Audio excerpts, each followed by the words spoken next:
আপনার সমস্যা কি? আপনি আবার কল দিয়েছেন। আম্মু আম্মু, সিম্পল জিনিস আম্মু টাকা লাগে নাকি আজি? দেখো উনি বারবার আমাকে ফোন দিয়ে ডিস্টার্ব করছে। কই দেখি তো কে? এই ছেলে, এই, হ্যাঁ, তুমি জি, আমার আন্টি। মেয়েকে বারবার ফোন দিয়ে ডিস্টার্ব করো কেন? তোমার পরিবার কি ভদ্রতা শিখায় নাই? না আসলে আন্টি আমার আসলে ফ্যামিলি আমার সাথে থাকে না, তো দেখা গেছে ম্যাক্সিমাম টাইমে বিজনেসের কারণে আমার আব্বু আম্মু বাইরে থাকে। আজকে মেবি হচ্ছে আম্মু কানাডা আছে আর আব্বু মেবি থাইল্যান্ড আছে, যার কারণে হচ্ছে আসলে আমি বাসায় বোর ফিল করি, তো একা আমার ফ্রেন্ড সার্কেলও তেমন নাই, যার কারণে আসলে মাঝে মাঝে আমি ওরে আসলে নর্মালি অ্যাজ এ ফ্রেন্ড হিসেবে আসলে কল দিই। এছাড়া কি আসলে বলো কিছুই না। বাবা? হ্যাঁ আন্টি, আসলে ফ্যামিলিতে কেউই থাকে না, দেখেন না সবকিছু বাসা এলোমেলো, এই যে আমার বিছানা গুছানোর মতো কেউ নাই, টেবিল টেবিল সবকিছু এলোমেলো থাকে। এগুলো কি বাবা বিছানায় তোমার ফ্লোরে?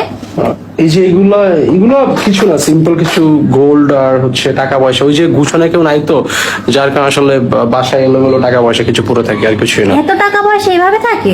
এগুলো এত কই, এগুলো তো নর্মাল, আমাদের কাছে এগুলো ময়লা আন্টি, এগুলো আসলে। আল্লাহ, কি বলো বাবা? হ্যাঁ আন্টি। এই এদিকে শুনে যা। বলো। শোনো বাবা, হ্যাঁ, তুমি ওর বলো। সাথে কথা বলো, আর আচ্ছা। ওর যদি ফোন রিসিভ না করে তাহলে তুমি আমার ফোন নাম্বার নিয়ে তুমি আমার সাথে কথা বলো, আমি ফোন রিসিভ করে দিব। আচ্ছা, আর বাবা আচ্ছা। বারবার এই রকমের ফোন দিয়ে মানে ভিডিও কল দিয়ে কথা বলতে তো সমস্যা হয়, এত কষ্ট করার কি আচ্ছা। দরকার? তুমি বাসায় এসো বাবা। আচ্ছা, আচ্ছা, কষ্ট করার আন্টি, দরকার তাই তো নেই। ভালো। হ্যাঁ বাবা বাসায় এসো। আচ্ছা আচ্ছা বাবা, এই নিয়ে আন্টি, কথা ঠিক বলো। আছে।